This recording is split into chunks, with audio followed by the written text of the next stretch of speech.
Halo traders pemula, hari ini di part 3 kali ini kita akan bahas apa itu psikologis level daripada SNR.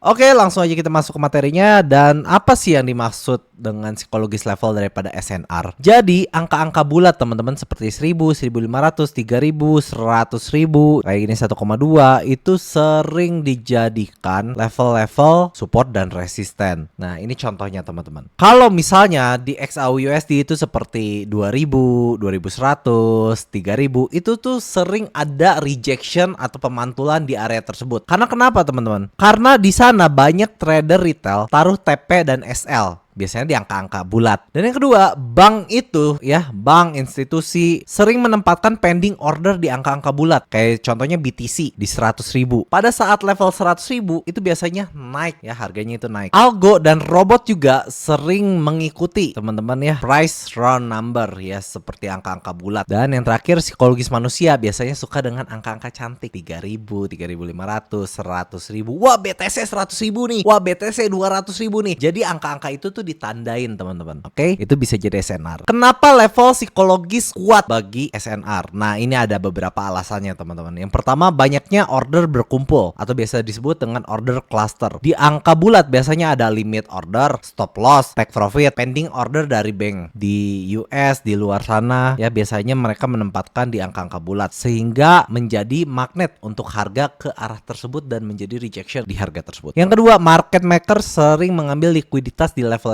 ini. Ya, level-level psikologis sering menjadi tempat likuiditas yang tinggi, stop hunt atau SL hunter ya, fake breakout ya atau liquidity sweep ya gitu kan. Nah, yaitu liquidity grab sama aja. Karena banyak SL retail berada di area-area tersebut gitu. Yang poin ketiga adalah pola reaksi harga yang sering terjadi ketika harga menyentuh angka bulat ya. Nih, reaksi-reaksinya sering memantul ya. Misalkan, wah BTC 100.000, ketika udah hit 100.000 dia mantul ke 90.000. Terus sering terjadi breakout. Wah, 100.000. Wah, orang-orang menempatkan sell or buy di area tersebut. Jadi sering dijadikan area manipulasi. Yang poin selanjutnya adalah sering menjadi area retest ya. Di retest lagi, turun lagi ke 100.000, naik lagi, turun lagi 100.000, naik lagi, turun lagi 100.000 untuk BTC ya. Kalau gold mungkin di area 3.000, 4.000 gitu loh, di area-area tersebut. Nah, jenis-jenisnya nih, level psikologis. Yang pertama ada major levels ya, angka-angka bulat yang besar. Biasanya untuk saham atau XAUUSD ya, emas itu kan di angka 100, kelipatan 100, kelipatan 1000 itu udah termasuk major. Untuk forex di 1.0 dan untuk Bitcoin biasanya kelipatan 10.000 gitu kan, 80.000, 90.000, 100.000, 110.000. Nah, itu yang sering dijaga oleh bank. Dan poin yang kedua adalah yang minor psikologis level. Ya, angka-angka kelipatan seperti 25, 50, 75 itu biasanya untuk XAUUSD 2050, 2100, 2150 kayak gitu, itu sering menjadi area penting di time frame yang rendah atau low time frame. Kalau misalnya untuk forex 0,25, 0,5, 0,75 itu yang minornya, dan di situ sering terjadi ada reaksi. Dan untuk Bitcoin biasanya di kelipatan 100 ataupun kelipatan 1000 untuk di time frame kecil biasanya digunakan untuk scalping teman-teman, kayak 90.100, 90.200, 101.000, 102.000, 103.000 itu sering menjadi area-area scalping di area itu. Nah, ini contohnya ya teman-teman. Contoh nih untuk emas XAU, kan kita trading di XAU lebih majority ya. Untuk emas angka bulatnya biasanya di kelipatan 50, 100, atau 1000 seperti ini contohnya. 2900, 2950, 3000. Nah, 3000 ini biasanya menjadi level psikologis global. Ketika kita menyentuh area itu ada reaksi di situ, biasanya kita membuat open posisi ya. Kalau di advanced trading class biasanya ada sinyal di area-area level psikologis global. Biasanya kalau udah menyentuh 3000 ada rejection keras ya, break and retest, breakout dulu lalu retest seperti itu. Ada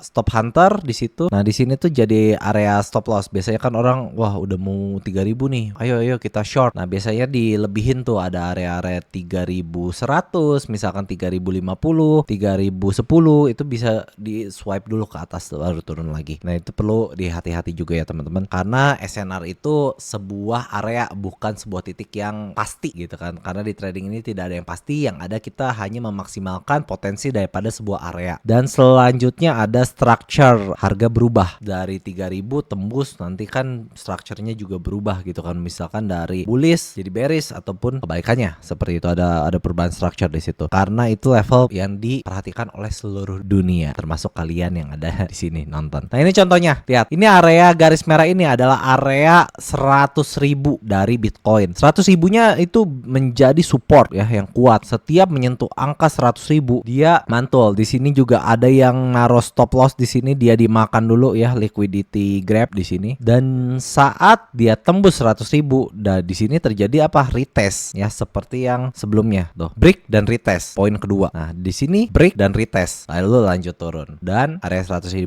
ini menjadi area resisten. Nah untuk di gold nih, harga 3000 dia menjadi resisten, mantul.